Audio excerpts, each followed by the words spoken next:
Sam, ton message, c'est le lien idéal pour l'homme, le citoyen engagé que tu es sur la diversité, sur le handicap. Alors, explique-nous toute la genèse de ce festival Regard Croisé, donc ce festival qui existe depuis quand même pas mal de temps maintenant. Oui, c'est Mireille Malo. Mireille Malo est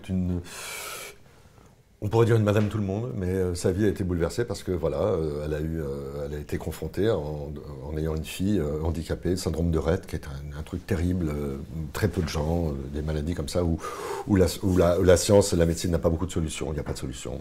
Si ce n'est de vous dire, ça ne durera pas longtemps, soi-disant. Bon, sa fille a 32 ans, et voilà, elle est complètement polyhandicapée. Et donc, elle a voulu se battre, elle a consacré sa vie pour ça. Elle a fait une première action il y a une quinzaine d'années, c'était de donner la parole aux handicapés au sein du festival de la bande dessinée d'Angoulême, où elle a fait un concours qui se passe pendant le festival. Ouais. Et puis elle a une autre idée qui était de donner la parole et de donner la possibilité aux personnes en situation de handicap d'avoir un regard sur leur handicap et d'interpeller quelque part notre monde dit non handicapé. Ça a donné le Regard Croisé en 2010. Elle m'appelle en me disant, je ne vous connais pas, mais quelqu'un que, voilà, un tel, c'est un producteur qui lui avait donné mon nom, on m'a dit que peut-être vous seriez sensible à ma demande. Voilà, je fais un festival, elle me dit, je fais un festival de vidéos à Nîmes pour les handicapés. Vous voulez être président?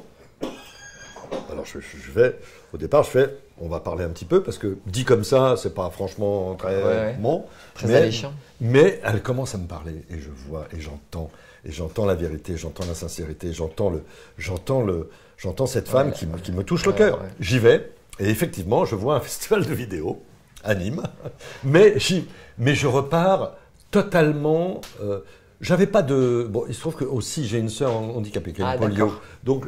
J'ai grandi, moi, avec une sœur. J'ai vu les gens se retourner dans la rue. Ma sœur qui boitait, et tout le monde disait qu'est-ce qu'elle a? Elle s'est cassée la gueule au ski. Et moi, je fais non, elle est polio, espèce d'idiot. Bon, enfin bon.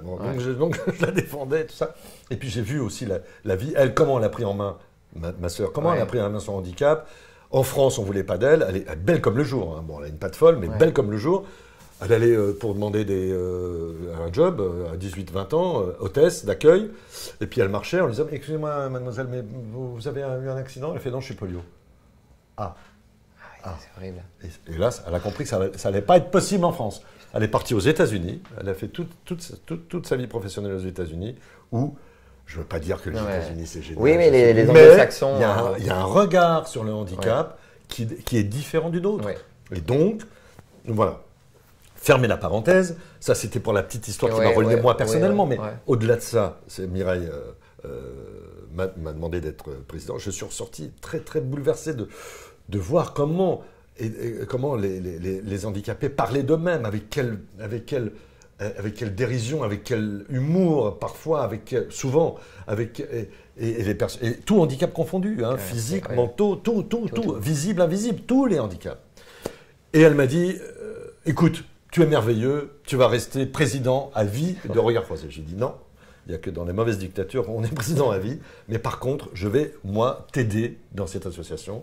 Et ma façon de t'aider, ça sera de t'aider à faire que ce festival de vidéos devienne un festival de court-métrage et que viennent au jury des gens. J'ai beaucoup d'amis dans le métier du cinéma, de la télévision, des artistes. Ils viendront, je vais les sensibiliser et tu auras chaque année un beau jury. Et chaque année, on a eu la chance d'avoir Gérard Kravzik, on a eu la chance d'avoir... Agnès aussi, Jaoui, qui est venue. Marianne Chazelle il y a 2 ans, Agnès Jaoui cette année.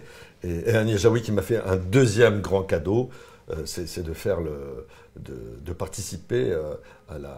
J'ai fait un clip qui est passé sur France Télévisions, une pub, pour alerter, pour dire aux gens handicapés, il y a un espace pour vous. Vous avez un espace de création, vous pouvez faire des films, 6 minutes, allez-y.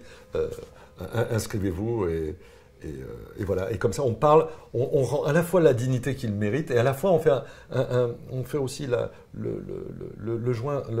lien avec l'entreprise. Oui, il n'y a pas le quota des handicapés dans les entreprises, il n'y a pas les 6%. Et voilà. Et donc, on encourage l'entreprise à vraiment, au lieu de payer les amendes en se disant on se débarrasse du problème, d'aller voir le problème qui, en fait, souvent n'est pas un problème. Et on sait, il y a eu des études qui ont montré que les personnes handicapées dans l'entreprise sont plus productifs. Il y a un temps d'adaptation au poste de travail, mais une fois qu'ils sont dans l'entreprise, une fois qu'ils sont en confiance, les types, les femmes sont productifs, ils sont plus fidèles à l'entreprise, ils veulent prouver en plus qu'ils sont aussi bons, si ce n'est plus que les autres. Il y a une espèce de... Parce que, encore une fois, c'est ce que je disais, quand on a un handicap, il faut être plus fort que les autres, quoi. On va regarder sur la tablette numérique une bande-annonce sur le festival. Ah ben voilà, c'est là. Voilà. Alors, c'est ça qu'on voit juste avant. Ouais. Voilà. Mireille me dit, oh, France Télévisions est partenaire, ils disent, ils nous offrent des 30 secondes, des espaces. Qu'est-ce qu'on fait? Je dis, Mireille, qu'est-ce qu'on fait? On dit merci, on les prend. Mais on n'a pas d'argent pour faire le truc. On n'a pas d'argent, on va se démerder. Et là, je remercie Pierre Haïm, qui est un chef opérateur avec qui j'ai travaillé, qui était en tournage pendant ce temps-là. Je remercie Agnès, et bien sûr, d'avoir participé. Et on a fait ça en une journée, un dimanche, au Parc Monceau, pour presque 0 balles. On a payé les ventouses, on a payé la cantine, on a payé, voilà. Mais tout le monde y a été de façon bénévole, avec le cœur. Et voilà ce que on regarde. Et donc, voilà ce que c'est génial. Charles, cousine. Je savais. Coupé. Ok, merci, c'est coupé. On va se concentrer, s'il vous plaît. Petit raccord. Juste une seconde, lui. Ah oui, mais bien. Le handicap n'empêche pas le talent. C'est super. On y retourne. Bien silence, s'il vous plaît. Le moteur est demandé. Ça tourne. Annonce. 2 sur 2, première. Action.